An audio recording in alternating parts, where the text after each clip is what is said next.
मैं वीसी साहब को, मेशराय जी को कह रहा था और बलवंत जी को कि हमारी एक आर्ट जो मरती चली जा रही थी कि पुराने इंस्ट्रूमेंट्स को कैसे इस्तेमाल किया जाए, कैसे उसका उपयोग किया जाए। I am so grateful to the universities कि उन्होंने उस आर्ट को बचाकर भी रखा है और आगे बढ़ाने का काम भी किया है। अगर मेरे अपने विभाग के दूरदर्शन के लोग और ऑल इंडिया रेडियो के लोग यहाँ पर हैं तो मैं चाहता हूँ इस फेस्टिवल के जो रिकॉर्डिंग्स हमारे पास यूनिवर्सिटीज़ के पास हैं, हमें सबको उसको टेलीविज़न पर दिखाना चाहिए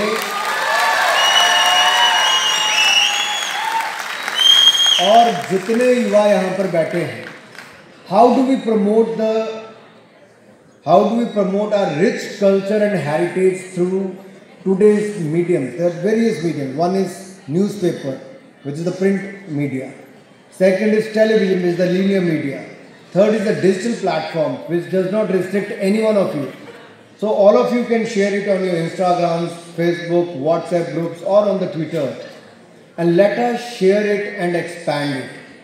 और शायद यही कारण है कि दुनिया का कोई देश भारत के गौरवशाली कला, साहित्य और संगीत का मुकाबला कर ही नहीं सकता।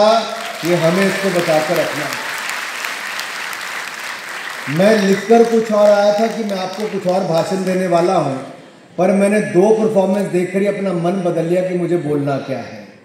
तो जिनको 5 दिन ये सब देखने का अवसर मिलेगा उनका तो जीवन ही बदल गया होगा, मुझे लगता है, और सोच बदल गई है। वैसे तो विश्वविद्यालय में मुझे लगता है कि हर अध्यापक, हर कर्मचारी, हर कोई अपने को मन से युवा ही मानता है, लेकिन जब मैं अनुराग जी को देखता हूं तो मुझे चंद्रशेखर जी की याद आती है, परम पूज्य चंद्रशेखर जी की, जो 70 के दशक में जिनको युवा तुर्क कहा जाता था और जो भारत के प्रधानमंत्री बने। तो हम लोगों की गुड विशेष है कि हमारे जो युवा तुर्क मंत्री हैं इसी तरह से आगे बढ़ते रहें और कभी एक समय आए जब भारत का नेतृत्व भी करें। माननीय श्री अनुराग ठाकुर जी सबसे कम समय में बीसीसीआई के प्रेसिडेंट बने, और ऐसे नहीं कि पॉलिटिकल लीडर होने के कारण आपने रणजी ट्रॉफी क्रिकेट खेली हुई है और youngest BCCI president after post independence in India. आप सबसे यंगेस्ट लोकसभा में बीजेपी के चीफ व्हिप रहे हैं, और ये भी जो है क्रेडिट की बात है।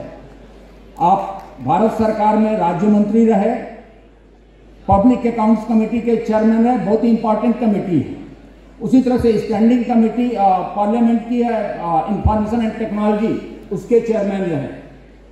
और आपके नेतृत्व में जो खेलो इंडिया के तहत काम हो रहा है, जो छात्र के लिए खेल में सांस्कृतिक चीजों को लेकर के अभी आज ही खेलो इंडिया कश्मीर में 10 से 14 फरवरी तक मनाया जा रहा है गुलमर्ग में, और उसका आप इनाग्रेशन करके आए हैं। ये जितने मेजॉरिटी जो लोग बैठे हैं यहाँ पे, मैं आपका एक हिस्सा रहा हूँ। I am a product of these kind of events and festivals. और मेरा एकेडमिक जो है, I am a law professional, then I did my masters in mass communication. लेकिन आपकी उम्र में, आपके समय में, जब मैं इंटर यूनिवर्सिटीज़ के लिए जोनल और नेशनल पार्टिसिपेट करता था, then I decided to take up theatre as a full time profession. और आप अब भी देखें और तब भी देखें, we are never encourage to take up arts, particularly performing arts as a full time profession. लेकिन मैं, क्योंकि ऑनरेबल मिनिस्टर यहाँ पे मंच पर विराजमान हैं, आप सबको मालूम है हम दुनिया की सबसे बड़ी युवा शक्ति है भारत, और इस शक्ति को किस दिशा में हम लोगों को ले जाना है ये तय होता है इस तरह के उत्सवों से।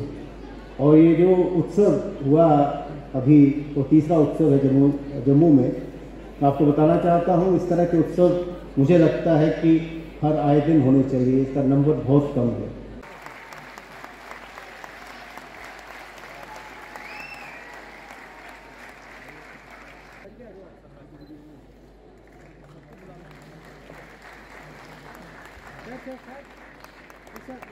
मंच पर स्वागत है पद्मश्री राजेंद्र टिकुर जी का।